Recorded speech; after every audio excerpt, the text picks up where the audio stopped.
Welcome back to the deep dive. Today, we are wrestling with a question that really lies at the very foundation of civilization itself. It's one of the big ones. It really is. I mean, look around you. Governments are just a fact of life. They exist everywhere. Hmm. They pass laws. They collect taxes from us. They command our loyalty.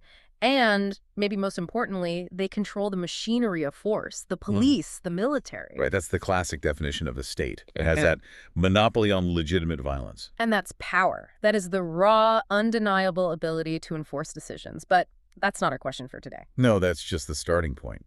The real question, the one that separates a stable, enduring society from what's basically just a temporary armed camp, is not how they rule, but why we accept it. Why we go along with it? Yeah. Why do we feel that a government has the right to tell us what to do? Why do we voluntarily pay taxes or feel some kind of loyalty to a piece of paper, a constitution, or a leader we've never even met? And that is the absolute core of our deep dive today. It's the question of political legitimacy. When does a government graduate from merely having the ability to rule, the tanks and the jails, to actually possessing the moral right to rule? Okay, let's unpack this. Our mission today is to give you a shortcut to understanding the multiple, really complex, and sometimes contradictory answers to that question. It's not a simple answer. Not at all. We're going to explore what our source material lays out as the 5 essential pillars that have to be there for a government to be seen as fully legitimate. And those are consent, democracy, justice, performance, and tradition. Exactly. And we're going to get into the profound tension at the heart of this. Legitimacy is really about acceptance. It's the difference between being obeyed because someone's holding a gun to your head. And being obeyed because you believe that person or that system is actually entitled to your obedience. That distinction is everything. If you can get your head around that difference, you understand the core distinction between tyranny and rightful authority.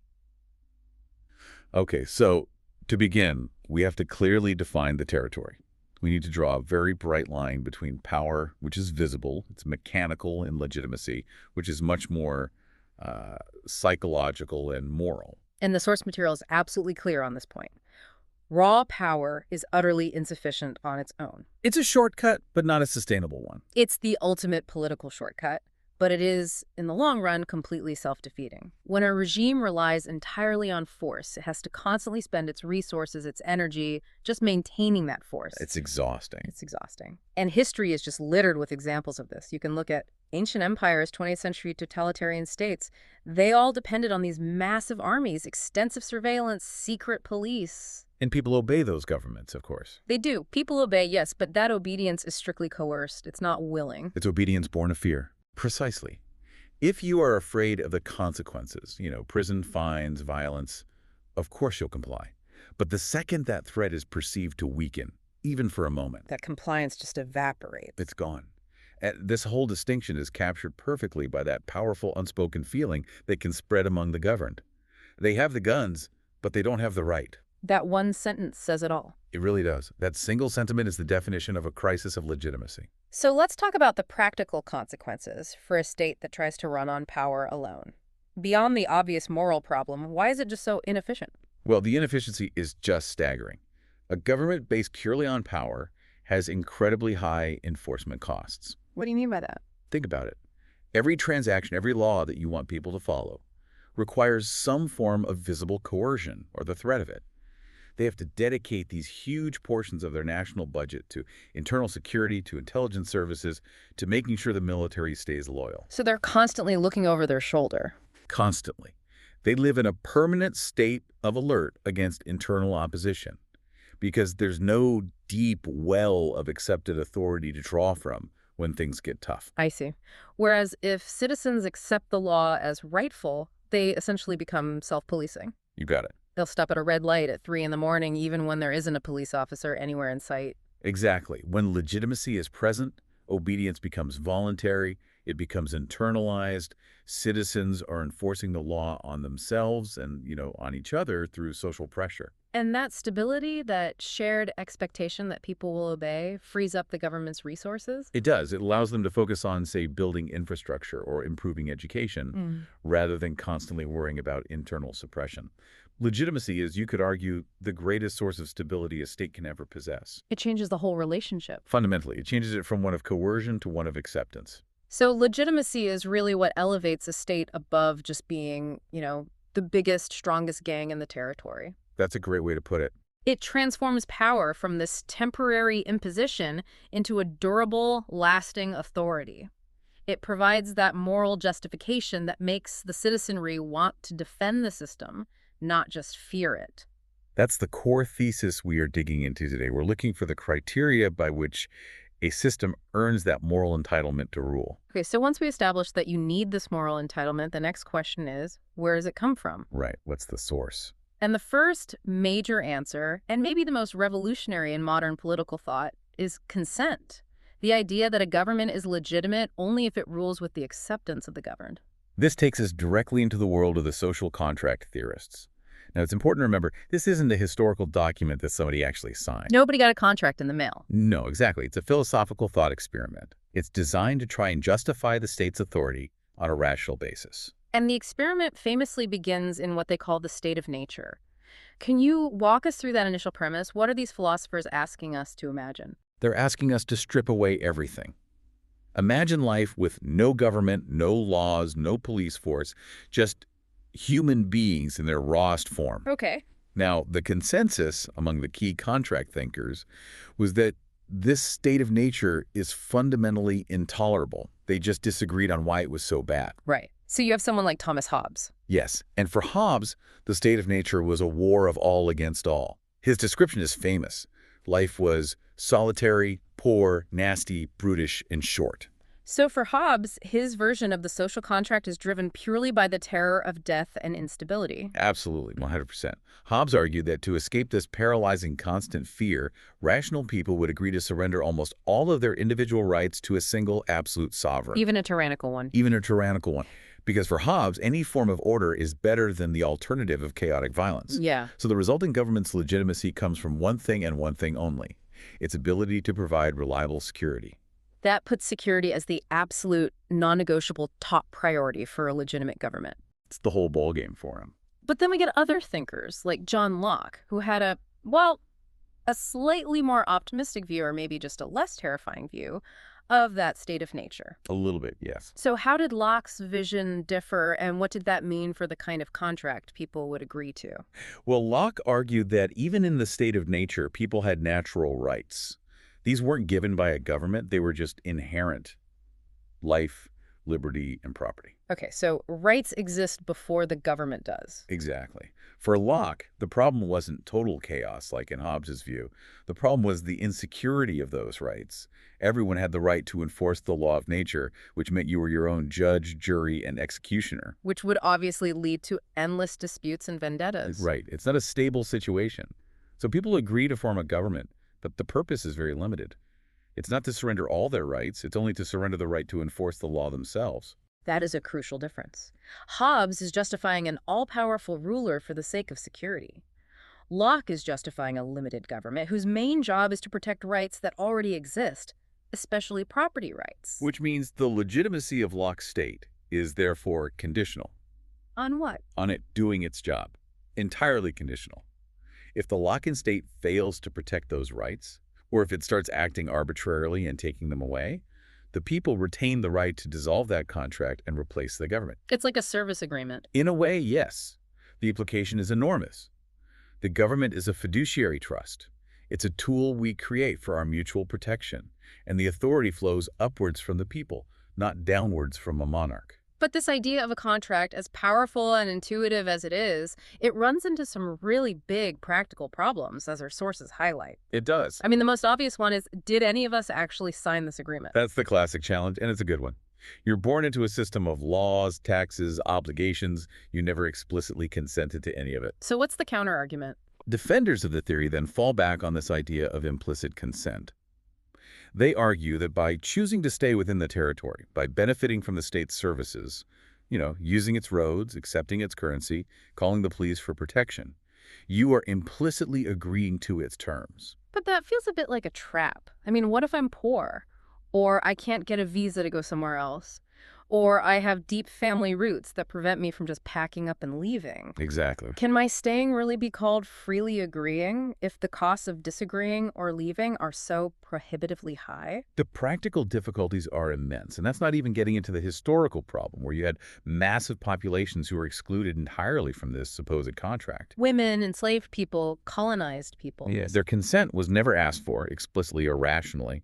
The contract was never universal. So while the social contract gives us this incredibly powerful moral intuition that rule must be freely accepted, The actual mechanism needs work. it needs refinement. And that refinement, that attempt to operationalize this idea of free acceptance in a huge mass society, leads us directly to Pillar 2, democracy. Right. Right.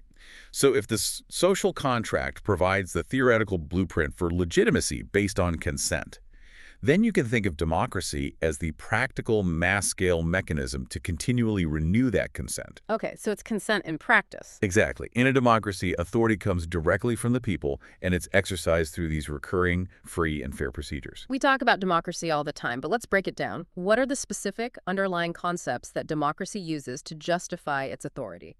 There are really three main concepts at play here. First, and this is the big one, is popular sovereignty. The people rule. The people rule. It's this revolutionary idea that the ultimate source of all political power resides exclusively in the collective populace, the mass of citizens. So not in a king's bloodline or a divine right from God. Or a military commander, none of that. The people, collectively, are the final political authority. And that's a huge shift from being a mere subject of a king to an active citizen. It is. And that concept is then structurally reinforced by the second element, which is accountability. Makes sense. If the people are sovereign, then their leaders have to answer to them. Absolutely.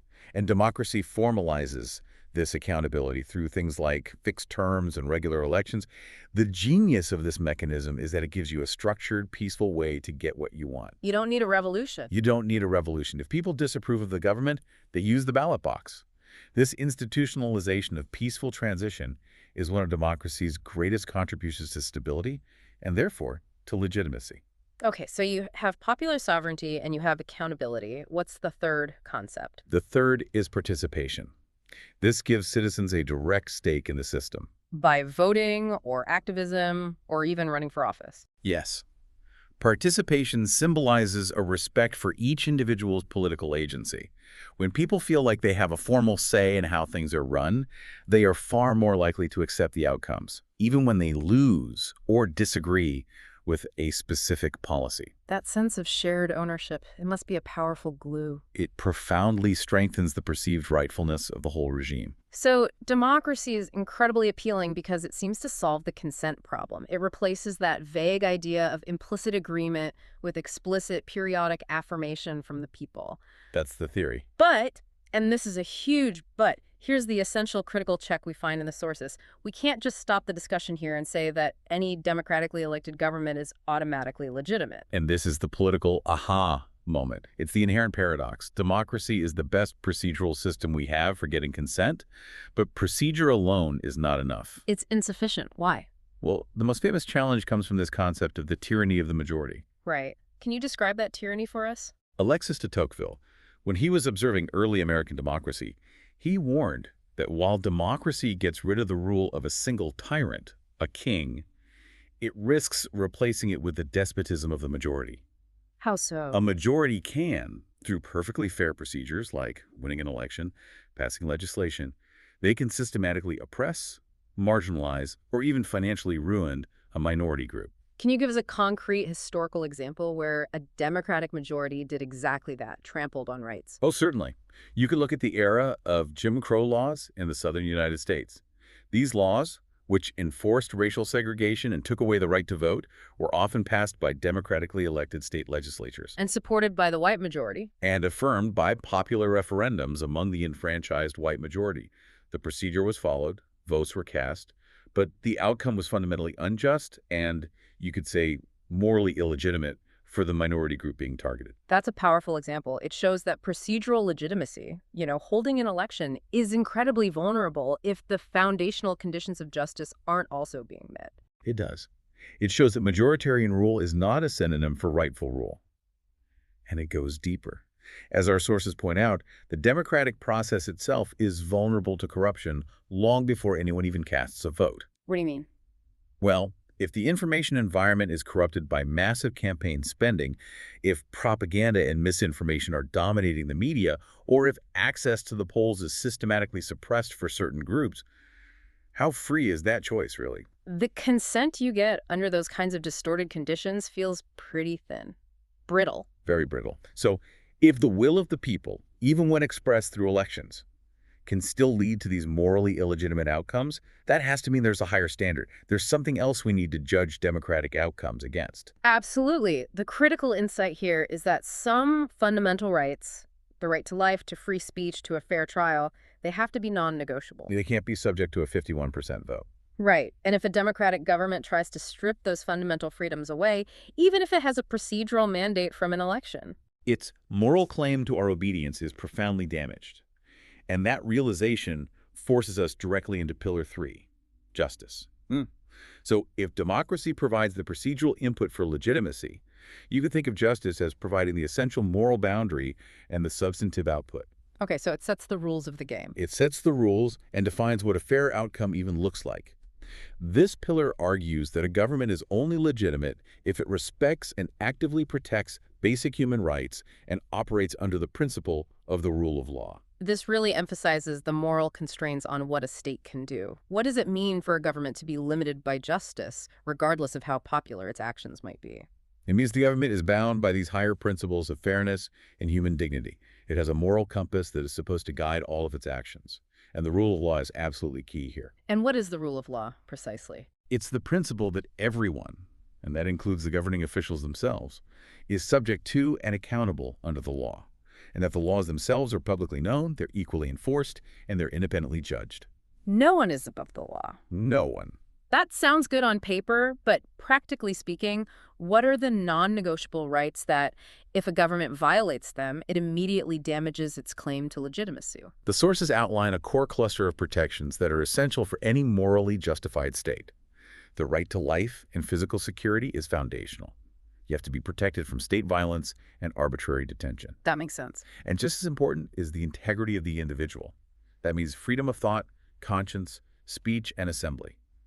Without those freedoms, participation, which we just talked about in Pillar 2, becomes meaningless. Right. You can't have a real democracy without free speech. And what about the mechanisms that prevent the state from just becoming arbitrary? The due process rights. Due process is absolutely vital. This includes the right to a fair and speedy trial, the presumption of innocence until proven guilty, and the ability to legally challenge what the state is doing to you. So, no secret prisons. No secret prisons. When a government can simply jail or execute its opponents without any recourse or independent review, it stops being a government based on justice. It just reverts back to being about raw power. The existence of arbitrary power is the direct enemy of legitimacy. So the real test of a government's legitimacy, then, is often found in how it treats the people without power. That's it. The minorities, the dissenting voices, the people accused of crimes. Precisely. If a government treats its most vulnerable or marginal groups with systematic discrimination or subjects them to arbitrary power, its moral foundation is severely compromised, no matter how popular it might be with the majority. This shifts the focus completely. It's not just about who elected the government anymore. It's about what the government actually does. The sources we're looking at also mention a distinction between formal rights and substantive rights. Can we dig into that a little? Yes, this is a very important nuance. Formal rights are the ones written down in the Constitution or the law. The right to vote, freedom of speech on paper. Okay, the official rules. Right. Substantive rights relate to the real lived ability of people to actually exercise those rights and enjoy a basic level of well-being. A government might formally guarantee the right to food in its constitution. But if half the population is starving because of that government's policies or its inaction, its substantive legitimacy is basically zero. The formal right is meaningless. So a government that holds perfect elections, satisfying Pillar 2, but then uses its immense surveillance and policing power to silently stifle dissent and harass opposition groups. That government is only legitimate on the surface. Exactly. The justice pillar demands more than just following the procedures. It demands moral performance. So what's the consequence if a state betrays justice? Philosophers in this tradition argue that if a state systematically betrays justice, the moral duty to obey that state is either severely diminished or, in the most extreme cases, it's entirely destroyed. Justice sets the ultimate moral floor for any government. So consent is the mechanism we use to build the structure. But justice defines the quality of the material and the integrity of the foundation. Okay, so we've established the theoretical and moral components. We have consent, democracy, and justice. But as you mentioned earlier, a government isn't just a philosophy seminar. It's a physical operation that has to manage a society. It has a job to do. It has a job to do. And that brings us to the fourth pillar, performance. This is the simple functional requirement that the government actually has to work. This one often gets overlooked in these high-minded theoretical debates, but for the average citizen, performance is usually the most immediate and tangible test of legitimacy. Oh. I mean, if the lights don't turn on, if the roads are impassable, if your business contracts aren't enforced, why should you respect the authority that is supposed to be providing those things? So what are the essential deliverables of performance legitimacy? What does a government have to get right? The first, and most fundamental, is maintaining basic order and security. The state has to hold a monopoly on legitimate force and protect its people from internal violence, organized crime, and external threats. And if it can't? If people have to start hiring private militias or relying on neighborhood gangs for their protection, the state has lost its primary functional claim to authority. It's failed at its most basic job. Okay, so physical security is number one. What about beyond that? What about economic and service delivery? These are crucial. Performance also means delivering essential public services, things like clean water, effective infrastructure, accessible public health, and education. The nuts and bolts of a functioning society. Exactly. And it also encompasses economic stability. If hyperinflation is wiping out people's savings, or if the whole economy collapses due to gross incompetence, citizens will naturally pull their support. And what about corruption? The perception of rampant corruption, where you see officials enriching themselves while basic services are failing, is perhaps the quickest and most potent killer of performance legitimacy. I want to focus on that point for a second. Incompetence versus corruption.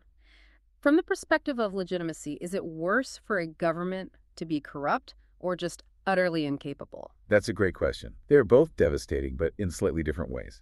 Corruption destroys moral legitimacy, the Pillar 3 problem, a justice problem, because it signals a complete betrayal of the public trust. Okay. Incompetence, however, destroys functional legitimacy. This is a Pillar 4 problem, because it signals that the state is fundamentally useless. So a government could be perfectly honest, but just bad at its job. Right.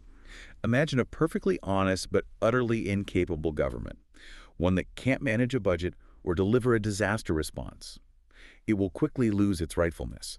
People might appreciate the lack of corruption, but they will still be asking themselves, what good is this government if it cannot protect us from a flood or a famine? So performance is the ongoing real-world test that applies every single day, regardless of whether the Constitution is perfectly just or the last election was free and fair. Exactly. It's the practical side of the social contract being honored or broken in real time. We see this all the time in countries facing severe crises. We do. A government may have been justly elected, but if it fundamentally mismanages a pandemic or a natural disaster or a severe economic downturn, the deep cynicism that follows just erodes the belief in its rightfulness. And when it gets really bad. When the government is perceived as not merely failing, but actively making things worse, its legitimacy can degrade with shocking speed. The best procedure in the world cannot survive sustained catastrophic failure. It seems like we're building a picture here. The combination of these pillars procedures like consent and democracy, principles like justice and rights, and now performance, its functionality, it creates a really robust, if demanding, standard for legitimacy. And if any one of those pillars is weak, the whole structure starts to wobble. That's the key synthesis, isn't it? Legitimacy is multidimensional. Absolutely. A democratic, rights-respecting state that plunges its people into an economic depression will suffer the same erosion of legitimacy as a competent, high-performing state that refuses to grant basic political rights. All three aspects have to be reasonably strong for the system to maintain deep, enduring public trust. So far, our discussion has been very rational. We've been focusing on contracts, rights, functional deliverables, but humans aren't purely rational actors. Not even close. We're driven by emotion, by history, by a sense of belonging. And that brings us to the fifth and final pillar from our sources, tradition and symbolic attachment. This is the emotional glue that holds societies together. This pillar acknowledges that political loyalty often transcends cold logic or how well the economy did last quarter. People feel loyal to a system because it represents their collective identity, their history, and their shared future. And that provides a kind of stability that the other pillars can't. An immense stability. It often allows a regime to weather storms of incompetence or injustice that would sink a government that was based purely on rationalist principles. When we talk about tradition-based legitimacy, the first thing that comes to mind is a monarchy, where a king or queen provides that sense of continuity. What are the other forms this symbolic loyalty can take? Monarchies are the clearest example for sure. The current monarch isn't seen as a day-to-day political actor, but as a living symbol of the nation's history and its continuity through time. A figurehead. A powerful figurehead. But it extends far beyond that. Think about the veneration of founding documents like the U.S. Constitution. It's treated almost like a sacred text. It is. It's revered not just for the laws it contains, but for its age, for the difficulty of amending it, and for the whole mythos that surrounds the founding generation. So the legitimacy comes from the feeling that this is who we are and this is how we have always done things. It's an inherited loyalty. Exactly. And this deep loyalty means that obedience starts to feel like belonging, rather than just a pragmatic duty you have to perform. How does that play out?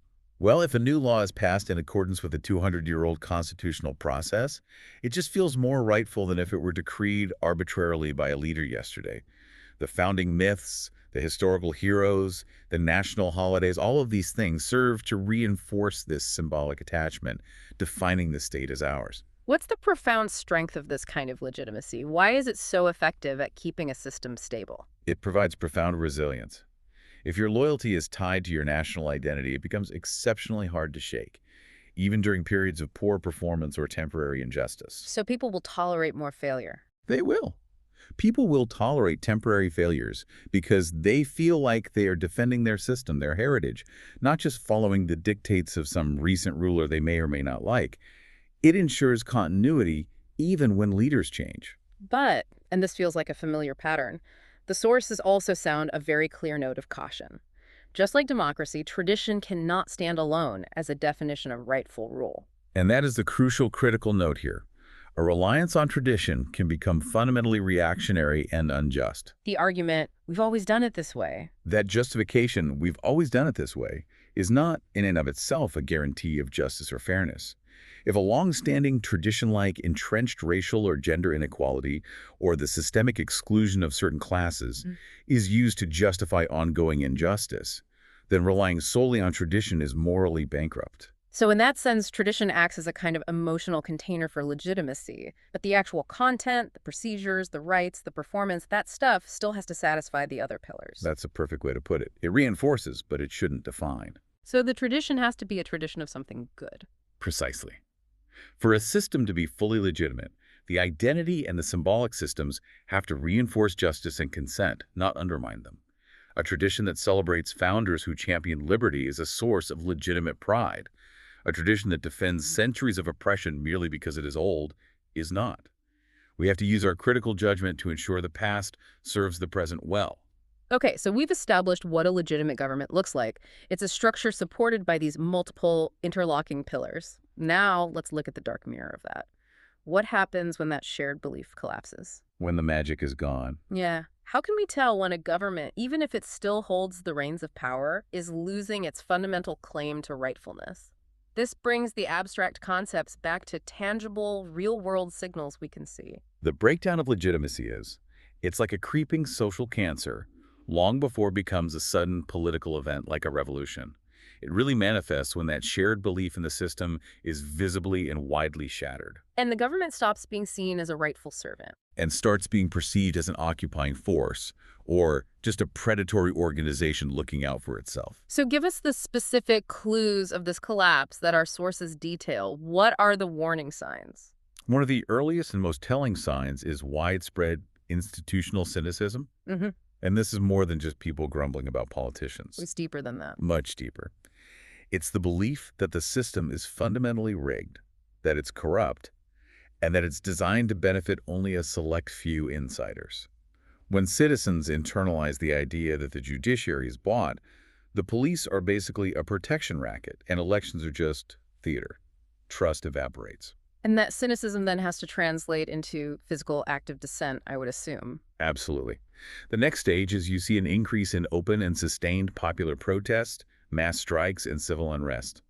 These are all signals that the official, peaceful channels of consent, like voting or lobbying, are now perceived as being blocked or totally ineffective. So people take their voice to the streets. They're forced to, because they feel the system is no longer listening to them. And the third major sign you point to is the breakdown of civic obedience.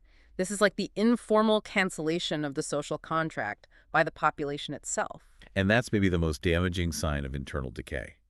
Citizens no longer feel morally obligated to obey the laws, especially the ones that require shared sacrifice, like paying taxes or following regulations. So you see a rise in things like black markets. A rise in parallel economies, black markets, and capital flight.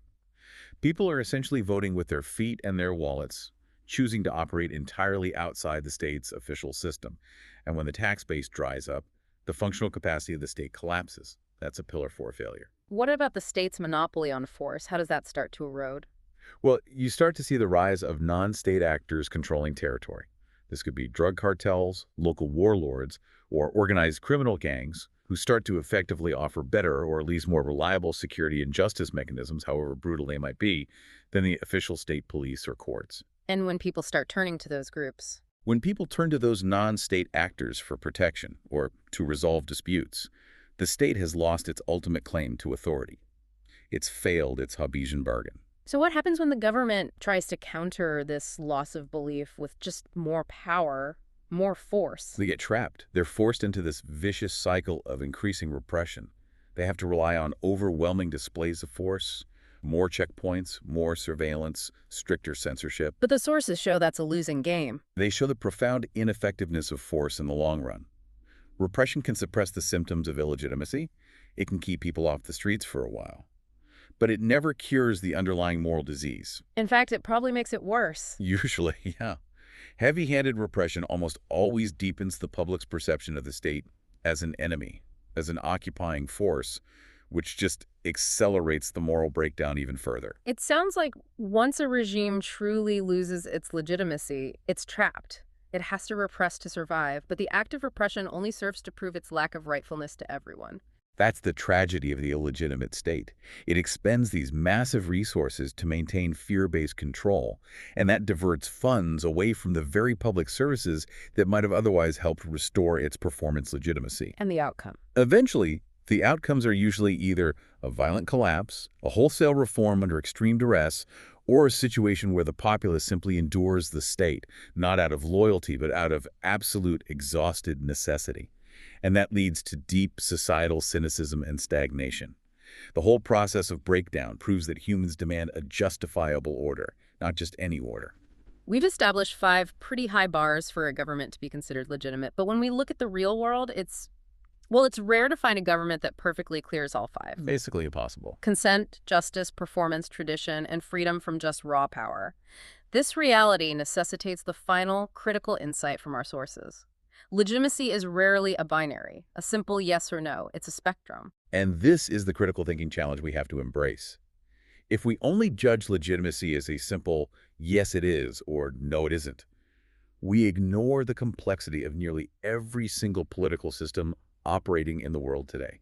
So it's better to view it as partial? But far more accurately viewed as being partial and intensely contested. Can you give us a detailed example of a government that might be partially legitimate to show this internal conflict in action? Certainly.